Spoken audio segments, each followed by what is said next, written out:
I just want to say that this video is not meant to be pivotal or profound, honestly. It's more so just accountability for myself, and also I guess like accountability for my feelings as well, and me just processing my life and choosing, I guess you could say, to embrace the mundane.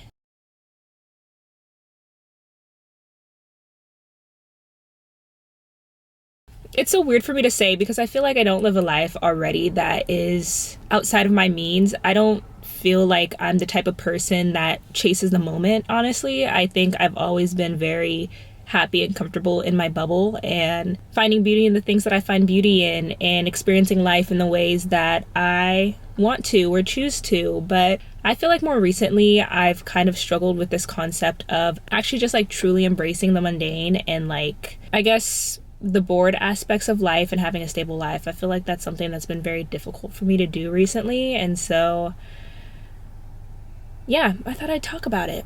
So yesterday was the spring equinox, and I didn't realize it was the spring equinox literally until that morning when someone was like, oh my god, it's the spring equinox. But I really felt that energy, and I really felt like this resurgence of, I guess you could say, just like romanticizing my life and finding beauty and literally just existing in my spaces and just being present, I guess you could say. I think one thing that's been really difficult for me is finding a way to like genuinely balance my life and within that accommodate being online and wanting to be some form of a creator and some form of a public figure as well, but also not letting that desire shape the way that I live and the things that I chase and the things that I want to do. I think within that there's a lot of layers. I know for certain the way that I create content and the way that I push out content is heavily based around who I want to be when I'm online and when I show up and how I show up. And so I have decentered this idea of productivity. I've decentered this idea of needing to post for post's sake and needing to show up and constantly create so that I build a platform, which sounds counterintuitive, but I just know I don't want to be in a position later on where I feel like I need to force myself to be constantly in that creative flow. Because for me, creativity is fluid. It's a fluid energy, and as much as I'm constantly feeding that creativity, I don't believe that my creative energy should and can be used solely for the purpose of content creation and how I produce and put out for the world, I guess. That sounds kind of weird to say, but that's kind of what it feels like when you're a content creator sometimes. And as much as I use a lot of my creative energy to make content and to invest in my passions, I also like to keep some of that energy sacred. And I also like to just have that creative energy and be in that flow to experience life in color, if that makes sense. I guess all I'm trying to say is finding a balance is hard, and this is something that's really been on my mind recently as I've seen a lot of my goals come to fruition. I've seen a lot of amazing things happening to me. I think sometimes it makes me feel like I need to always be pushing and always be doing more, and as these aspirations actually start to transform my life, I guess I feel like I should be showing that in a very specific way, but not in the sense of like material goods and flashiness, but more so living out those dreams I have to explore more and to exist in this reality that's so much more free than how I feel currently. And so sometimes it's hard for me to just like take a step back and truly accept the mundane, and I run from the aspect of myself that I think is scared that I am not living up to the lifestyle that I claim that I want. I feel like that all also kind of just like ties back into perception. I think that's another thing too about posting online and posting your life. I think genuinely people want to see you succeed, and I think people genuinely want to see you doing better, but sometimes I feel like I allow that to overshadow the fact that I am just one girl. And if I cannot find genuine happiness in the mundane and the days where I just have to lay in bed, and the fact that my life is the way that it is for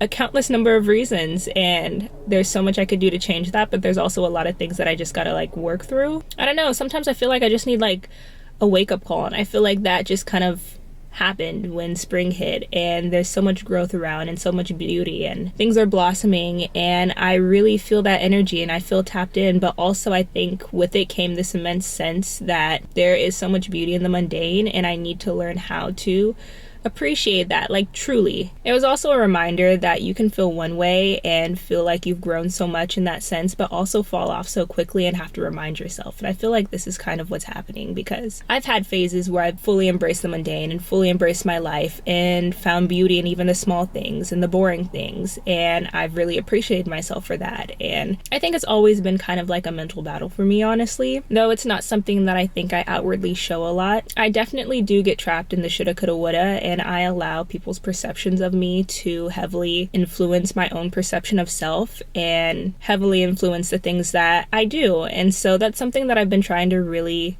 break out of and really release that cycle, and I think I've made a lot of progress. But I'd be lying if I said that I completely released myself from those shackles, because I know I haven't. And I really do feel like my struggle to embrace the mundane is connected to that. I think it's connected to the expectations that I have for myself, but also the expectation of others, and my desire to prove myself and to prove that the things that I'm doing were worth it. And I feel like all these things are neatly wrapped together with a little bow, and it's a lot to unpack, honestly. It's something that I don't like to talk about truthfully, because I feel insecure about it, you know? I hate that people's perceptions weigh so heavily on me, and I think that's why sometimes I'm so curious about the way others process the world and the way others think, and how heavily other people's perceptions weigh on them, just because I think this has always been something that I have not been able to shake. I feel like learning to embrace my life fully and genuinely is one of the ways that I will overcome this, but it's just such a nuanced thing, and I don't believe in a completely frictionless life. Like, I think there's supposed to be friction in our lives. I feel like we're supposed to have obstacles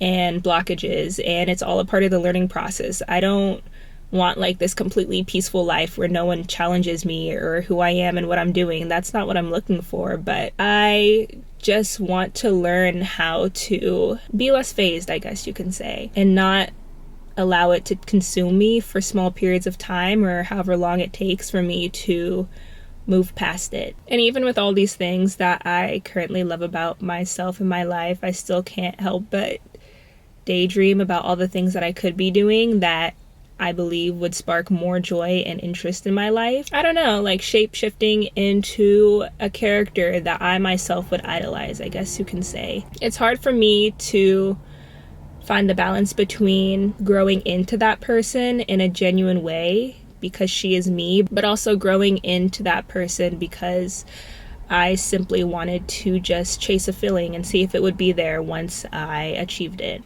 I've also been trying to draw more and tap into my artistic creative side. And I think that ties back into not just using my creative energy for content creation and being online and these platforms, but also using my creative energy to feed back into itself. One thing that I recently bought that I love is this like watercolor palette.